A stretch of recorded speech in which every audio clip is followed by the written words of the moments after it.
نبوت کی زندگی ہے سب کتنی ہے؟ وہ ہے 930 سال. ویسے پڑھی کتنی جاتی ہے جی؟ 2500 سال، 2500 سال. جو نبوت والی زندگی جو قرآن کہتا ہے وہ ہے 930 سال. 930 سال میں قبلہ حضرت آدم علیہ السلام نے 700 حج اور 300 عمرے بجا لائے ہیں. حضرت آدم علیہ السلام نے 700 حج اور 300 عمرے بجا رہے ہیں، اور وہ بھی سرزمین شام سے پیدل چل کر آئے ہیں. سرزمین شام سے پیدل چل کر. اور آپ کو پتا ہے کہ حضرت آدم علیہ السلام جب وہ اتارے گئے وہ کس پہاڑ پہ؟ کوہ صفا پہ. ٹھیک ہے، کیونکہ حضرت کا لقب تھا صفی اللہ. ٹھیک ہے، جس پہاڑ پہ اتارے گئے وہ کوہ صفا بن گئے. اور جناب نوح جس پہاڑی پہ اتاری گئے، حضرت حوا جس پہاڑی پہ اتاری گئی، ٹھیک ہے جی، وہ پہاڑی کون سی تھی؟ مروا. امراتن سے، امراتن مانی اور، ٹھیک ہے، وہ بن گیا. تو یہ روایت میں یہی یہ ملتا ہے کہ 930 سال ظاہری نبوت والی زندگی جس میں 700 حج کیے اور 300 عمرے بجا لائے، اور وہ بھی سرزمین شام سے پیدل چل کر آپ نے طواف بھی کیا، حج بھی کیا. تو یہی بتانا چاہتا ہوں اگر جناب آدم سے پہلے یہ کعبہ نہیں تھا، طواف کس کا کر رہے تھے؟ یہ طواف کس کا کر رہے تھے؟ حج کس کا بجا رہے تھے؟ روایت میں کہ جب پہلا حج قبلہ حضرت آدم علیہ السلام کیا تو حضرت آدم علیہ السلام کے ذہن میں آیا، دائیں بائیں دیکھا کہ میں اکیلا حج کر رہا ہوں. ذہن میں آیا کائنات کا میں پہلا شخص ہوں. ذہن میں تکبر تو نہ کہوں، لیکن ایک ذہن میں آیا، ایک فضیلہ ذہن میں آیا، کائنات میں پہلا فرد ہوں کہ جس نے بیت اللہ کا طواف بھی کیا ہے اور بیت اللہ کا حج بھی کیا ہے. قبلہ فرشتے نازل ہوئے 70,000 فرشتے. انہوں نے آ کے کہا آدم اس بات پہ فخر نہ کرنا، ہم تیری تخلیق سے 2000 سال نورانی سال پہلے ہم 70,000 فرشتے اس بیت اللہ کا حج کا اور طواف کر چکے ہیں. 70,000 جی کتنا پہلے؟ تیری تخلیق سے 2000 نورانی سال پہلے ہم اس بیت اللہ کا طواف بھی کر چکے ہیں اور بیت اللہ کا حج بھی کر چکے ہیں. ٹھیک ہے جی. اور یہی روایات میں ملتا ہے حضرت امیر المومنین نہج البلاغہ میں فرماتے ہیں کہ جب جو ہے فرشتوں نے مبارکباد دی تو حضرت آدم کے ذہن میں یہی ہے کہ میں پہلا فرد ہوں جس نے طواف کیا ہے، جس نے حج بیت اللہ انجام دیا ہے. اور حضرت امیر المومنین فرماتے ہیں کہ جب حاجی حج کر لیتا ہے تو اس کو مبارکباد کیوں دی جاتی ہے؟ جب حاجی حج کر لیتا ہے مبارکباد کیوں دیتے؟ علی فرماتے ہیں اس لیے کیونکہ حاجی کے قدم کی بلا، علی فرماتے ہیں نہج البلاغہ میں، حاجی کے قدم اس جگہ پہ لگتے ہیں جہاں انبیاء کے قدم لگ چکے ہیں، جہاں انبیاء کے قدم لگ چکے ہیں. ٹھیک ہے، وہاں اس کے قدم لگتے ہیں. اس لیے حاجی کو مبارکباد یہ کہ تو صاحب برکت ہے، تجھے مبارک ہو، تیرے قدم بھی وہاں لگے ہیں جہاں انبیاء کے قدم لگ چکے ہیں. تو بہرحال حضرت نوح علیہ السلام کے بعد ان کی اولاد پھیلی. ان کی اولاد میں کچھ کافر اور مشرک بن گئے، کچھ موحد و مومن. جو موحد اور مومن تھے انہوں نے مسلح رکھ دیا کیونکہ ہم بھی حق رکھتے ہیں. ٹھیک ہے. اور حضرت کی اولاد میں جو مشرک اور کافر تھے انہوں نے وہاں پہ بت رکھ دیے. اور یہ سلسلہ پہنچ گیا کہاں تک؟ حضرت ابراہیم علیہ السلام تک. ٹھیک ہے. اب کیا زمانے کے تغیر و تبدل سے کعبہ کی دیواریں گر گئی لیکن بنیادیں موجود تھی، بنیادیں موجود تھی. اب کہا وَإِذْ يَرْفَعُ إِبْرَاهِيمُ الْقَوَاعِدَ مِنَ الْبَيْتِ وَإِسْمَاعِيلُ. کہ حضرت ابراہیم و اسماعیل جو ہے وہ کعبہ کی موجود بنیادوں پر دیواروں کو اٹھا رہے تھے اور پڑھ رہے ربنا جی تقبل منا انکا انت السمیع العلیم. تو بہرحال حضرت ابراہیم و اسماعیل نے جب کعبہ، اب روایت کہتے ہیں کہ حضرت ابراہیم علیہ السلام نے بڑھاپے میں آ کر یہ کعبہ بنایا. جب تک حضرت اسماعیل جوان نہیں ہو گئے، باپ کے ساتھ مل کے کعبہ بنانے کے قابل نہیں ہو گئے، گارا اٹھا کے دینے کے قابل نہیں ہو گئے، پتھر اٹھا کے دینے کے قابل نہیں ہو گئے. کیوں؟ اس لیے کہ حضرت ابراہیم علیہ السلام اگر جو ہے وہ خود اکیلے بنا لیتے تو حضرت ابراہیم کی اولاد چلی حضرت اسماعیل اور حضرت اسحاق سے، تو کل حضرت اسحاق کی اولاد بھی کہتی کہ ہمارا بھی بیت اللہ پہ حق ہے، اور حضرت اسماعیل کی اولاد بھی کہتی کہ ہمارا بھی بیت اللہ پہ حق ہے. لہذا اللہ نے جو ہے حضرت اسحاق کو شامل نہیں کیا بلکہ حضرت اسماعیل کو شامل کیا، تاکہ کل کو جو ہے حضرت اسحاق کی اولاد جو ہے حق کی ملکیت ظاہر نہ کرے. ورنہ حضرت ابراہیم جی بڑھاپے میں بھی جو ہے کیوں انتظار کیا گیا، حالانکہ یہ کام جوانی کا تھا، جوانی میں مزدوری کی جاتی ہے، بیماری کا کام جو ہے جوانی میں کیا جاتا ہے، لیکن حضرت اسماعیل کا اس لیے انتظار کیا کہ تاکہ صرف جو ہے کعبہ پر حق ملکیت اولاد اسماعیل کا رہے، اولاد اسحاق کا نہ رہے. اب میرا جملہ سنجیے گا کہ 40 سال تک اللہ نے ہمارے نبی کو کیوں انتظار کرایا کہ 40 سال تک اعلان نبوت نہیں کرنا، جب تک علی اس قابل نہیں ہو گیا. جب تک علی اس قابل نہیں ہوا، کل کو کوئی جو ہے نبی کے حق کے وزارت پہ یہ دعویٰ نہ کر سکے. اگر جو ہے علی کو جو ہے اس قابل ہو گیا، نبی نے دعوت العشیرہ میں یہ کہا ایوکم یوادرونی علی ان یکون اخی و وصی من بعدی و حیاتی، کہ اس کار رسالت میں کون ہے میرا مددگار، جو بھی مدد کرے گا وہ میری زندگی میں بھی میرے بعد بھی میرا وزیر بھی ہوگا، میرا مشیر بھی ہوگا، میرا خلیفہ بھی ہوگا، میرا جانشین بھی ہوگا. سبحان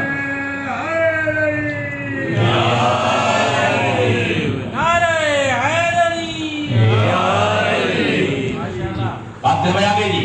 ہاں، یا تو بات پہنچ گئی. حضرت ابراہیم و اسماعیل یہ جو ہے بعد میں پھر بت شکن بنے.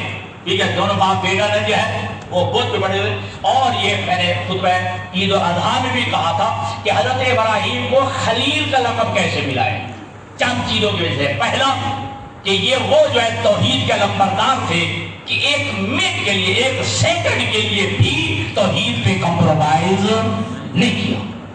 ٹھیک ہے، ایک پہلی وجہ یہ ہے ان کے جو ہے خلیل الرحمن ہونے کی، ان کے خلیل لقب ملنے کی ایک وجہ یہ بھی تھی کہ آپ پہلے جو ہے وہ بہت شکن قرار پائے ہیں. اور یہی وجہ ہے کہ جب یہ جنگ بدر ہوئی نا، تو جنگ بدر میں جو ابو سفیان کا لشکر تھا نا، ٹھیک ہے، تو ان کا ایک بہت بڑا بت تھا جس کا نام تھا ہوبل. ہے گول ہے، یہ حلوے والا نہیں، ٹھیک ہے، ہوبل بہت بڑا بت تھا. تو ابو سفیان نے لشکر سے کہا تم یہ نعرہ لگاؤ. کیوں؟ الحبل لنا ولا حبل لکم، دیکھو ہمارے پاس ہوبل ہے، تمہارے پاس ہوبل نہیں ہے. اللہ کے نبی نے کہا یا علی مقابل میں تم بھی نعرہ لگا دو. کیا؟ اللہ مولانا ولا مولا لکم، اللہ ہمارا مولا ہے، تمہارا کوئی مولا نہیں ہے. سبحان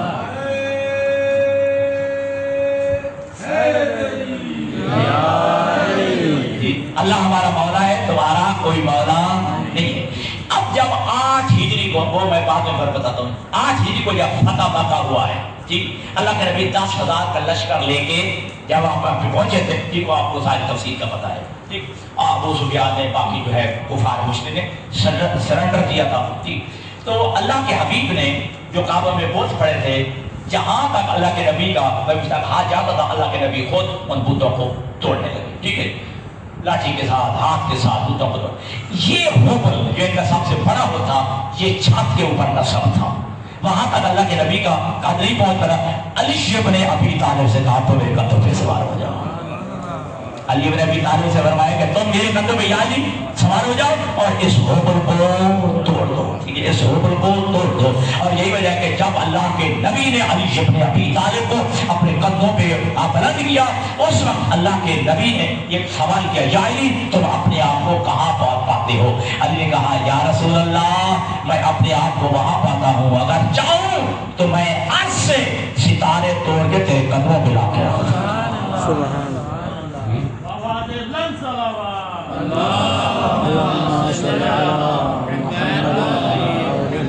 جی میں جو ہے آج سے ستارے توڑ کے یا رسول اللہ تیرے قدموں میں لاتے، میں اتنا اپنے آپ کو وہاں پہ بلند پاتا ہوں. ٹھیک ہے، اور بتا رہے لوگ اہل سنت نے ایک جملہ عالم دین نے جملہ کہا ہے، وہ کہتے ہیں کہ اللہ کے نبی نے کہا، ٹھیک ہے، خوش آمدی خوش آمدی مرحبا بکم یا علی شما کار حق بھی کنی و من بار حق بھی کشم. اے علی تجھے مبارک ہو، میں نے حق اٹھایا ہوا ہے، تو حق کا کام انجام دے رہا ہے. میں نے حق اٹھایا ہوا ہے اور تو نے حق کو میں نے حق کو اٹھایا ہوا ہے، تو کار حق انجام دے رہا ہے. مہاراج حکم کو علی ابن ابی طالب نے توڑ دیا. ٹھیک ہے جی، ہاں بالکل چکا چور کر دیا.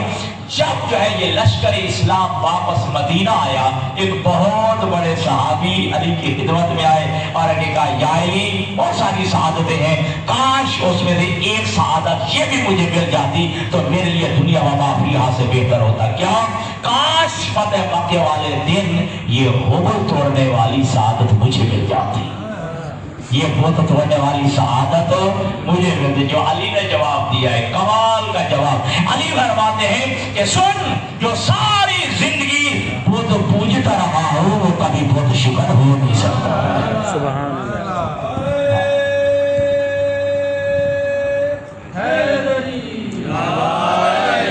جو ساری زندگی جو ہے بت پوجتا رہا ہو، بت پرست رہا ہو، وہ کبھی بت توڑ نہیں سکتا ہے. اور یہی وجہ ہے کہ لوگ جو مرضی کہیں، ایسی خاجیت اور ناسبیت پیدا ہو گئی ہے. علی کی کوئی فضیلت جو ہے دشمن کو بچتی نہیں، کوئی فضیلت علی کی جو ہے برداشت ہی نہیں ہو رہی ہے. اب ایسے جو ہے وہ ناسبیت اور خارجیت جب پیدا ہوئی کہ آج شبر ابی طالب کے بارے میں ٹھیک ہے آج تک جو ہے وہی لوگ کہہ رہے تھے آج بھی ناسبیت کا اظہار کر رہے ہیں کہ جب بھی جو ہے ہمارے ہاں تو یہ ہے کہ ہم کسی بھی صحابی کا نام لے کر ہم کہتے ہیں رضی اللہ تعالیٰ عنہ، لیکن جب ہم اپنے ائمہ کا نام لیتے ہیں تو ہم کہتے ہیں علیہ السلام. لیکن ان برادران میں بھی یہ تھا، علی کا وہ بھی صحابہ کا نام جو ہے رضی اللہ، اور جب علی کا نام ہوتا تھا تو لکھتے تھے کرم اللہ وجہہ، کرم اللہ وجہہ. یعنی کیا مطلب؟ اللہ تعالیٰ نے علی کی پیشانی کو، علی کے چہرے کو یہ شرف بخشا ہے، علی کی یہ پیشانی، علی کا چہرہ کسی بت کے سامنے نہیں ہوا، کسی بت کے سامنے نہیں جھکا ہے. اور آج بھی چلو یہ مشاہدے کی بات ہے نا کہ آپ کے چھوٹے چھوٹے بچے آئے ہوئے نا، ٹھیک ہے جی، یہ نماز پڑھنے آئے ہوئے نا، کس لیے آئے ہوئے؟ ان کے باپ آیا ہوا ہے، ان کا دادا آیا ہوا ہے. ٹھیک ہے، یہی وجہ ہے کہ جب جو ہے دادے کو نماز پڑھتے ہوئے دیکھتے ہیں تو 3-4 سال کا بچہ بھی دوڑ کے مصلی پہ آ جاتا ہے. ٹھیک ہے جی، اگر جو ہے باپ نماز پڑھے گا تو بیٹا بھی نماز پڑھے گا، ناراض نہیں ہونا. ٹھیک ہے جی، اگر باپ نماز پڑھے گا تو بیٹا بھی نماز پڑھے گا. اگر ماں نماز پڑھے گی تو 2-3 سال کی بچی بھی جو ہے وہ بھی مصلی پہ آ جائے گی. اگر جو اسے صحیح وضو کرنا عبادت نہیں آئے گا، رکوع کا پتہ نہیں ہوگا، سجدے کا پتہ نہیں ہوگا، دعائے قنوت کیا ہوتی ہے، لیکن دادا پڑھے گا تو پوتا بھی پڑھے گا، ماں پڑھے گا تو بیٹا بھی پڑھے گا، ماں پڑھے گی تو بیٹی بھی نماز پڑھنے کے لیے جائے گی. تو ساری دنیا اسلام مل کہیں گے ایک لمحے کے لیے میرے نبی فرماتے ہیں ما یعبدو صنم قطن، علی نے ایک سیکنڈ کے لیے بھی بت پرستی سے کام نہیں لیا. جب کرم اللہ وجہہ کہ علی کو کہ چہرے پر اللہ نے یہ شرف بخشا ہے، علی کی یہ پیشانی ایک لمحے کے لیے بت کے سامنے نہیں جھکی ہے، تو پھر ماننا پڑے گا کہ ہمیشہ پوتا دادے کو دیکھتا ہے، بیٹا باپ کو دیکھتا ہے. تو علی کا بت پرستی نہ کرنا دلیل ہے ابو طالب کے گھر میں بتوں کو سجدہ کرنے کا رواج نہیں تھا. جی، ابو طالب کے گھر میں بتوں کو سجدہ کرنے کا رواج نہیں تھا. میرا مولوی کی طرف چلا گیا ہے. چلو ایک ہی بات سن لیجیے کہ دیکھیے اس وقت 3 کیٹیگریاں تھی. جب نیاز بھائی یعنی جب خوشبو آئے مجھے بتا دینا، میں وہیں پہ چھوڑ دوں. او 3 کیٹیگریاں تھی اس زمانے میں: بت تراش، بت فروش، بت پرست. سمجھ آ گئی؟ کاش کی وہ مجمع کوئی اور ہوتا ہمارے بلنگوں والا. ٹھیک ہے، 3 کیٹیگریاں: بت تراش، بت فروش، بت پرست. کوئی تھے جو صرف بت بناتے تھے پھر بیچتے بھی تھے، بت پرست بھی ہوتی تھی. 3 کیٹیگریاں. اور علی ابن ابی طالب اور ابو طالب کے خاندان کو دیکھ کے پتہ چلتا ہے کہ اس معاشرے میں جہاں شرک تھا، کفر تھا، بت پرستی تھی، بت فروشی تھی اور بت تراشی ہو رہی تھی، اور علی ابن ابی طالب کا بت پرستی نہ کرنا، یہ علماء کہتے ہیں کہ گویا یہ تربیت ابو طالب کا کمال ہے، یہ تربیت ابو طالب کا کمال ہے. بس میرے علی رانے کا.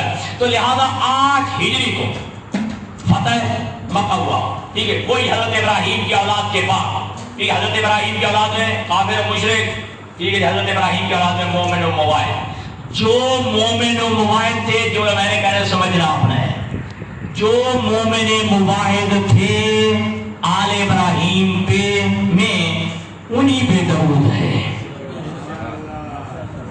چل میں نے جلدی میں کہا ہے یاد رکھو، حضرت ابراہیم کی اولاد میں یعنی آل ابراہیم، ٹھیک ہے، اللہم صلی اللہ، بھئی تیاب میں تو ہے نا، اللہم صلی اللہ محمد وعلا آل محمد کما صلیت علی ابراہیم وعلا آل ابراہیم، میں تیاب پڑھ رہا ہوں، ٹھیک ہے جی۔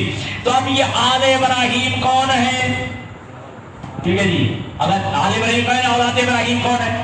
اگر کہا جائے کہ یہی آل ابراہیم ہے، پاک پیغمبر، ان کے چچا، ان کے دادا، ابو علی، علی کے والد جناب عبد المناف، جناب حاصل، اب یہ نہیں ہے تو کوئی اور بتاؤ۔ اگر یہی ہے، اگر پھر کافر و مشرک ہے تو پھر اللہ کافر و مشرک پہ درود کا حکم دے رہا ہے۔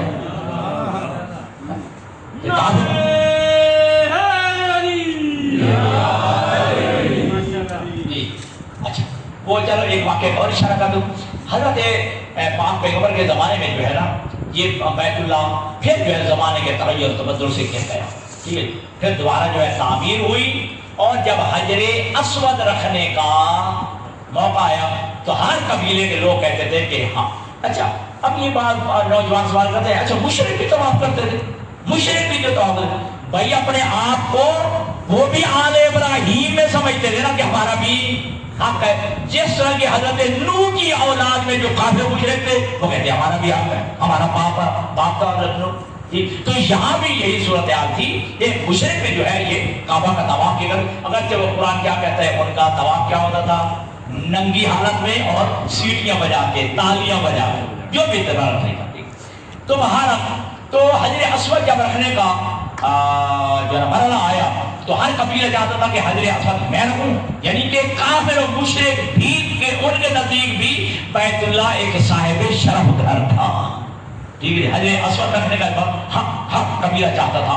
اللہ کے نبی نے بہنے کہ خون ریزی کا خطرہ ہو گیا، اللہ کے نبی نے ارشاد فرمایا فیصلہ میں کر دوں قبول، ہاں اے آمنہ کا لال، ٹھیک ہے جی، کیوں تو امین بھی ہے، صادق بھی ہے، تیرا کردار اتنا عظیم ہے، تیرا کردار اتنا عظیم ہے، جو فیصلہ کر دے ہمیں قبول ہوگا۔ اللہ کے نبی نے کہا کہ ایک چادر بچھاؤ، چادر بچھائی گئی، اس میں حجر اسود رکھا گیا، سارے قبیلے کے لوگ جو ہے وہ چادر کو اٹھائیں، سب نے چادر اٹھائی، اللہ کے نبی نے حجر اسود اٹھا کے اس جگہ پہ رکھ دیا جہاں حجر اسود ہے، ٹھیک ہے جی۔ اس طرح جو ہے ریزی کو اللہ کے نبی نے جو ہے وہ، اب یہ بیت اللہ وہ جہاں پہ ثابت ہو گیا نا کہ بیت اللہ جو ہے وہ حضرت آدم علیہ السلام کے بھی نزول سے پہلے موجود تھا، ٹھیک ہے، پھر حضرت ابراہیم کا زمانہ آ گیا، پھر پاک پیغمبر کا زمانہ آ گیا، پاک پیغمبر نے پھر سن 8 ہجری میں جو ہے بتوں کو یہاں سے نکالا۔ لیکن یہ روایت میں ملتا ہے کہ حضرت اچھا بیت اللہ میں کب تک بت پڑے تھے، بھائی نہیں بولو، فتح مکہ تک سن 8 ہجری تک، تو اس سے پہلے اللہ کے نبی جو بیت المقدس کی طرف، یہ اب یہ بھی جو ہے تاریخ میں لمبی ہو جائے گی کہ پاک پیغمبر کو حکم ہوا تھا سیقول الصفاء من الصف، جی وہ پورا جو ہے کہ اے میرا حبیب میرا جو ہے تیرا جو ہے آسمان کی طرف رخ کر کے دیکھنا، مجھے جو ہے میں دیکھ رہا ہوں، فَلَنُوَلِّيَنَّكَ قِبْلَةً تَرْضَاهَا، ہم ان قریب جو ہے وہ قبلہ بنا دیں گے جو راضی ہو جائے گا۔ یہ خواہش تھی مصطفیٰ کی کہ بیت اللہ جو ہے قبلہ ہے، یہ قبلہ ہونا چاہیے، پہلے بیت المقدس کی طرف رخ کر کے نماز دے، لیکن روایت میں ہے قبلہ کہ فرق کیجیے بیت المقدس تھا اس رخ میں، ٹھیک، بیت اللہ یہاں، حکم کیا تھا ادھر رخ کر کے نماز دے۔ اللہ کے نبی ہمیشہ اس نقر میں نماز پڑھتے تھے، اس کو بیت اللہ کو سامنے رکھ کے رخ جو ہے بیت المقدس کی طرف منہ کر کے نماز پڑھتے تھے، لیکن ہمیشہ جو ہے ہمیں کبھی جو ہے نا اللہ کے نبی نے وہاں کو کھڑے ہو کے نماز نہیں پڑھی، یہاں کھڑے ہو کے نماز نہیں پڑھی، کہ بیت اللہ کو سامنے رکھتے تھے۔ چل گیا آواز بلند ہے صلوات،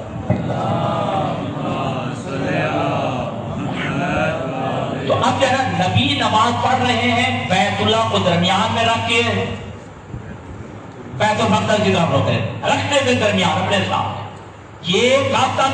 جب تک کہ بیت اللہ کی طرف منہ کر کے نماز پڑھنے کا حکم نہیں آیا۔ اور یہ بھی فضیلت کر دوں، یہ بھی فضیلت جو ہے صرف علی کو نصیب ہوئی ہے یا پیغمبر کو نصیب ہے جو مصلی الی القبلتین ہے، جو دو قبلوں کی طرف رخ کر کے نماز پڑھنے والے ہیں، یا نبی نے پڑھی ہے دونوں قبلوں کی طرف رخ کر کے یا پھر علی نے پڑھی ہے۔ حالت نماز میں قبلہ حکم آ گیا کہ میرا نبی اپنا رخ بیت المقدس سے بیت اللہ کی طرف جو ہے موڑ لو۔ نبی دو رکعتیں اللہ کے نبی نے بیت المقدس کی طرف پڑھی، این دو رکعتیں جب اختتام ہو رہا تھا تو اللہ کے نبی میں وہی آئی، اب دو رکعتیں جو ہے وہ پڑھیں بیت اللہ کی طرف۔ اب میرے نبی نے رخ پھیر لیا۔ صلوات پڑھ لیجیے محمد والے محمد پر۔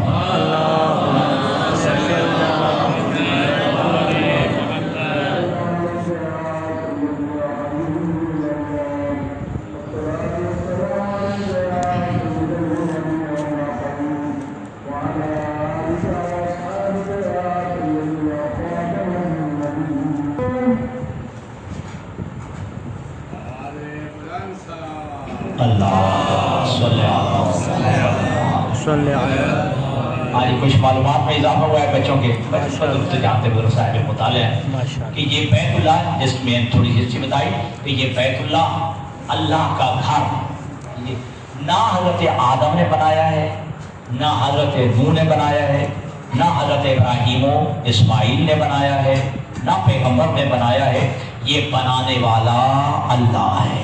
اس گھر کا بنانے والا اللہ ہے، اور حضرت آدم علیہ السلام سے پہلے موجود تھا، اگرچہ وہ اس شکل میں نہیں تھا، اگرچہ وہ دور ابیض سفید موتی کی شکل میں تھا، پھر جو ہے سفید موتی جو ہے وہ اٹھا لیا گیا، پھر خیمے کی شکل میں رہا، پھر بعد میں جو ہے وہ اس شکل میں آیا۔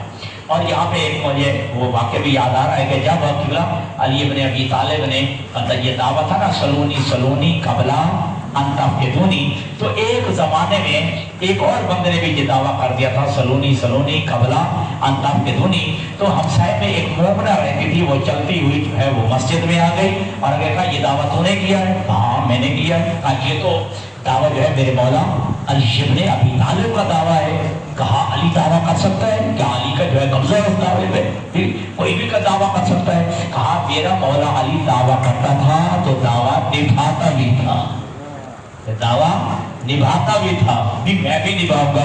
تو پھر کہا پھر اچھا یہی بات ہے تو پھر حضرت اتنا بتائیے کیا حضرت آدم نے حج کیا تھا؟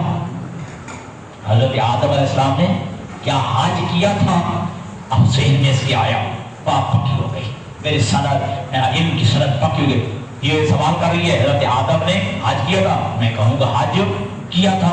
اب کون دلیل مانگے، کہاں سے دلیل ملے، ٹھیک ہے جی، کیسے جو ہے یہ دلیل پتہ چلے گا کہ کون ثبوت دے؟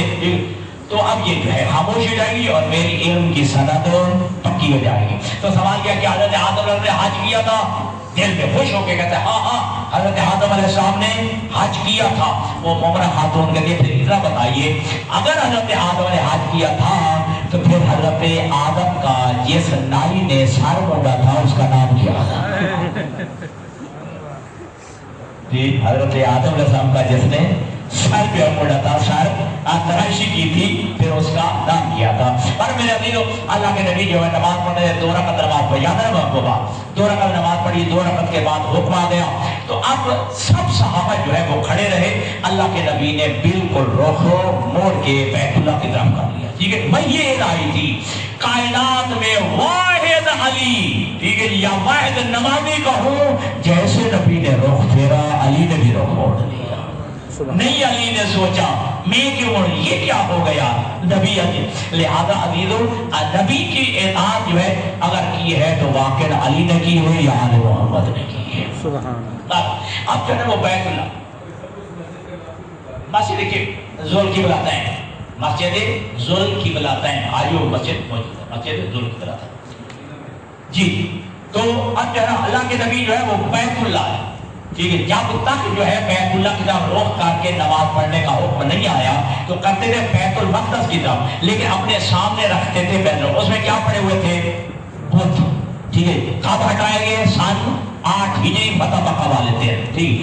تو اب میں کہنا چاہتا ہوں، یہی پہ بات ختم کر دوں گا کہ دیکھیے بیت اللہ میں بت پڑے ہوئے ہیں، اگر بیت اللہ میں بتوں کی وجہ سے اگر کعبہ کی حرمت میں کوئی فرق پڑتا ہے، ٹھیک ہے جی، تو پھر نبی کبھی جو ہے بیت اللہ کو اپنے سامنے نہ رکھتے۔ تو اس کا مطلب یہ ہے کہ بتوں کی موجودگی سے کعبہ کی عزت میں فرق نہیں پڑتا ہے، بتوں کی موجودگی سے کعبہ کی حرمت میں کوئی فرق نہیں پڑتا ہے، کعبہ کی عزت اور عظمت میں جو کوئی فرق نہیں پڑتا ہے۔ بتوں کی موجودگی سے بھی جو ہے بیت اللہ میں نقص پیدا نہیں ہوتا۔ جب بیت اللہ کی موجودگی میں بت پڑے ہونے کی وجہ سے کعبہ کی عزت میں کمی نہیں ہوتی، اگر ایک بخار میں اس گھر میں بت بھی پڑے ہو، علی آ جائے تو عظمت و فرق کیسے آ جاتا ہے؟ آج کہتے ہیں نا ناظرین، اگر علی آ گیا ہے، ٹھیک ہے، کعبہ میں تو بت پڑے ہوئے تھے، جب بتوں کی وجہ سے کعبہ کی عزت اور عظمت میں کمی نہیں ہوتی تو پھر علی کی عزت میں بھی کمی نہیں آتی۔ تمہارا یہ آل ابراہیم یہ وارث کعبہ تھے، ٹھیک ہے، انہی کے پاس جو ہے وہ یہ کلید بردار کعبہ بھی تھے، اور یہی جو ہے نا حاجیوں کو پانی بھی پلایا کرتے تھے۔ حضرت عبد المطلب تو انہوں نے 5 کام ایسے جاری کیے کہ شریعت مقدسہ نے اس کو برقرار رکھا ہے۔ اگر خدا نہ خواستہ وہ کافر تھے حضرت عبد المطلب حضور کے دادا، تو پھر شریعت مقدسہ نے وہ 5 کام جو ہے وہ جاری سارے کے پھر جب وقت یاد ہو جائے گا۔ یہ آل محمد کا گھرانہ ہے جو بیت اللہ کی محافظ بھی ہیں، بیت اللہ کی عزت اور عظمت کے دیگر بعد سب کچھ قربان کر دیا، بیت اللہ کی عزت محفوظ رہے۔ حسین ابن علی، یہی تھا جب محمد حنفیہ نے کہا تھا، عبداللہ ابن جعفر طیار نے بھی کہا، تو حسین نے یہی کہا، اے بھیا عبداللہ ابن جعفر طیار، اے بھیا محمد حنفیہ، میں نہیں چاہتا میری وجہ سے کعبہ کی حرمت پامال ہو۔ یزید نے کچھ لوگ حاجیوں کی شکل میں بھیجے ہیں، انہوں نے احرام کے اندر جو ہے وہ تلواریں چھپائی ہوئی ہیں، میں نہیں چاہتا کہ میرا خون بہے اور کعبہ کی حرمت پامال ہو جائے۔ تو آل محمد کے گھرانے میں چاہے وہ بچے ہوں یا بڑے ہوں، قربانی دے کر کعبہ کی عزت بھی بچائی ہے، دین اسلام بھی بچایا ہے، اور قرآن کی عظمت کو بھی بچایا ہے۔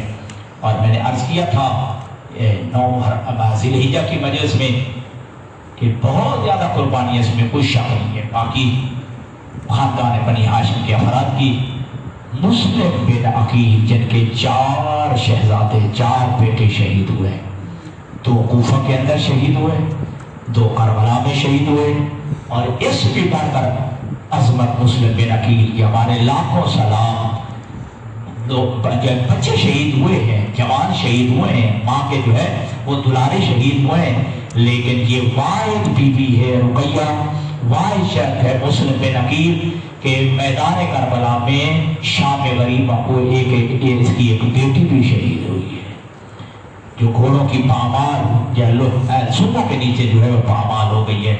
2 روایت بھی ہیں، ایک روایت ہے کہ 11 محرم کو یا شام غریبہ کو حضرت مسلم بن عقیل کے 2 شہزادے محمد و ابراہیم گرفتار ہوئے،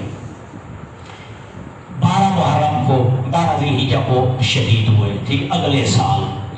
ایک روایت یہ ہے، ایک روایت ہے کہ نہیں، اپنے والد کے ساتھ مسلم بن عقیل کے ساتھ یہ 2 شہزادے آئے، 9 ذی الحجہ کو باپ شہید ہو گیا، 12 ذی الحجہ کو ہی یہ دونوں شہزادے شہید ہو گئے، یا سال برابر قید میں رہے۔ دونوں روایتیں ملتی ہیں جی، وہ دروغہ، ٹھیک ہے جی، دروغے کو عالم خواب میں رہا کر دیا، اس نے چھوڑ دیا، تعارف کرایا، دونوں شہزادوں نے آپس میں مشورہ کیا کہ بھیا کب تک جو ہے قید خانے میں رہے، آج تعارف تو کرا دے۔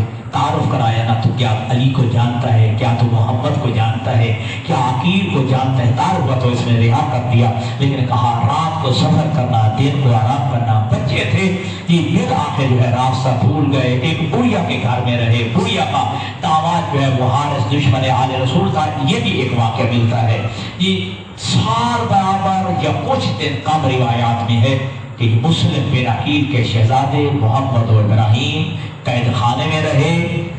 ظلم یہ ہے کہ یہ مسلم بن عقیل کے شہزادے